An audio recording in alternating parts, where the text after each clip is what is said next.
He wasn't just my son. He was already about his father's work. Now imagine, your child is 12.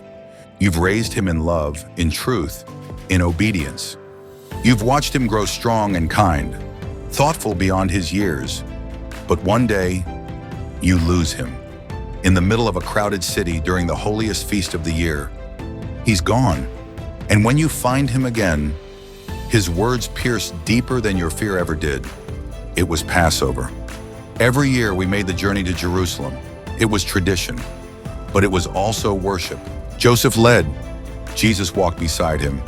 And I watched my son, almost a man now, asking questions no boy had ever asked before. He was so curious, so quiet, and sometimes so otherworldly. Now imagine, you're the mother of the Messiah, but he's still your child. You pack food, you fold his tunic, you remind him to wash before prayer. And yet, he is God's son, living in your house, holding your hand. We stayed for the full feast. It was beautiful, holy, alive with meaning. But when the time came to return to Nazareth, he was not with us. We assumed he was with relatives, a cousin, a friend. It wasn't until the evening that we realized he was gone. Panic set in like a storm. We turned back, rushed through the streets, called his name. No one had seen him. Each hour felt like a year.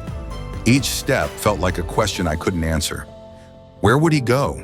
Why would he leave? Had something happened? Was he safe? 3 days, 3 nights. We searched. We wept.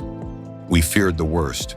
And then we found him in the temple. Now imagine, after 3 days of fear, you see your child sitting calmly among the teachers of the law, listening, asking, answering, and everyone is amazed at him. Everyone except you, because all you feel is the ache of having lost him. I rushed in. My heart couldn't hold it back. Son, why hast thou thus dealt with us? Behold, thy father and I have sought thee sorrowing. I didn't mean to sound angry. I just needed him to understand what he'd done. But he looked at me, eyes full of peace, and he said, How is it that ye sought me? Wist ye not that I must be about my father's business? Now imagine, your child, the one you carried, nursed, taught, suddenly speaks of another father, and your heart cracks open, not from anger, not even confusion, but from realization. He's not just yours, he never was. I didn't know what to say. The teachers watched. Joseph stood silent, and I pondered again, because those words, they weren't disrespect, they were destiny. We left the temple together. He followed us without complaint, back to Nazareth, back to quiet, back to the ordinary. But I never forgot what he said. My father's business. He was 12, but already he belonged to something higher than me. Now imagine raising a child who knows more of heaven than you do, who walks in obedience, not just to your voice, but to the voice of eternity. Jesus grew. He worked beside Joseph. He listened. He loved. He lived in full obedience. But I always remembered that day, not because I was hurt, but because I was humbled. He knew who he was. Even then, he knew his purpose, even when I didn't, and he never ran from it. I watched him grow, taller, stronger, wiser. I watched how he treated the neighbors, how he looked after his younger siblings, how he sang the Psalms with Joseph in the evening light. But I also watched him in the silence, when he would walk to the edge of town and sit alone, looking at the sky.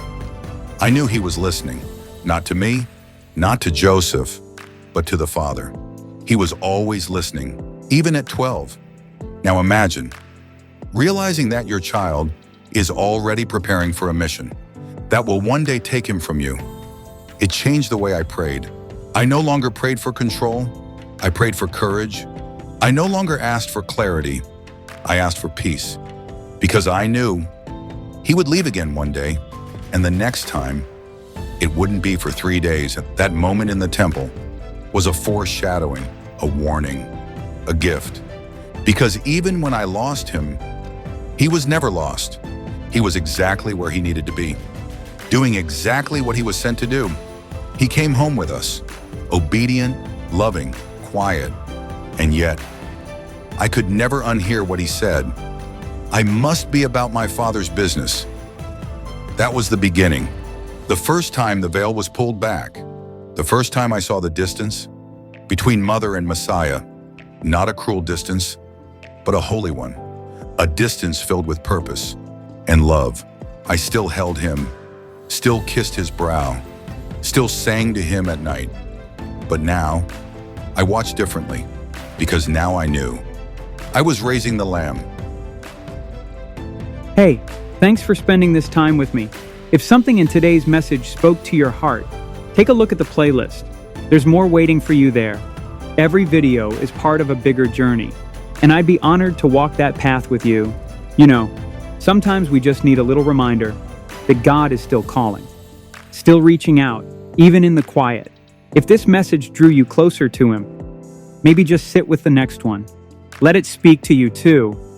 The truth is, time really is short, but God's love, it hasn't changed. If something stirred your heart today, don't stop here. You're not here by accident. Keep going. The next message might be exactly what you've been needing.